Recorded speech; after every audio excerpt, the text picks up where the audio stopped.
ચાલો વિદ્યાર્થી મિત્રો, હવે આપણે પ્રકરણ 2 નું સ્વાધ્યાય જોઈએ. તો 2.1 નીચે આપેલ ગતિના ઉદાહરણો પૈકી કયા ઉદાહરણમાં તંત્રને આશરે બિંદુવત પદાર્થ ગણી શકાય? એ, બે સ્ટેશન વચ્ચે વગર ઝટકે ગતિ કરતી ટ્રેન.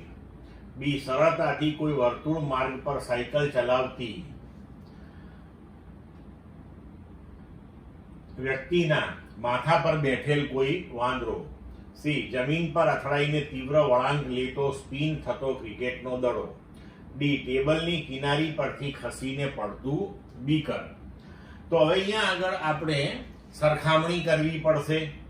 ધારો કે અહીંયા લખ્યું છે કે બે સ્ટેશન વચ્ચે વગર ઝાટકે ગતિ કરતી ટ્રેન. તો આ ટ્રેનને તમે બિંદુવત પદાર્થ ગણી શકો કે નહીં? તો બે સ્ટેશનની વચ્ચે ગતિ કરતી ટ્રેન લેવાની છે. તો બે સ્ટેશન વચ્ચેનું અંતર જે છે એ 100, 200, 400 કિલોમીટર હોય અને ટ્રેન જે છે એની લંબાઈ મીટરમાં હોય. બરોબર, 200-400 મીટર બહુ તો એવા કેસની અંદર આપણે ચોક્કસપણે ટ્રેનને બિંદુવત લઈ શકીએ. પછી વર્તુળ માર્ગ પર સાયકલ ચલાવતો કોઈ વ્યક્તિ હોય તો એ વર્તુળ માર્ગનો જે પરિઘ છે એ પરિઘની સરખામણીમાં વાંદરો જે છે એનું પરિમાણ ખૂબ નાનું થશે. તો આપણે એ કેસમાં પણ વાંદરાને બિંદુવત પદાર્થ લઈ શકીએ. તો એ અને બી માં આપણે બિંદુવત પદાર્થ ગણી શકીશું. બરોબર.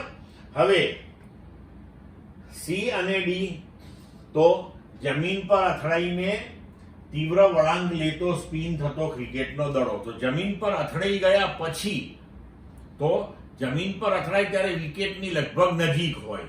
તો હવે વિકેટ જે છે એટલે કે જમીન પર અથડાયા પછી સ્ટમ્પનું અંતર, એની સરખામણીમાં તમે દડો અત્યંત સૂક્ષ્મ લઈ શકો નહીં. એટલે ત્યાં આપણે એને બિંદુવત ગણી શકીશું નહીં. અને ટેબલની કિનારી પરથી ખસીને પડતું બીકર, તો ટેબલનું જે ટોપ હોય, ઉપરનો ભાગ હોય, એની સરખામણીમાં એની ઉપર મૂકેલું બીકર જે છે એ ખૂબ નાનું ગણી શકાય નહીં. તો આપણે અહીં પણ તેને બિંદુવત પદાર્થ ગણી શકીશું નહીં. ક્લિયર મિત્રો?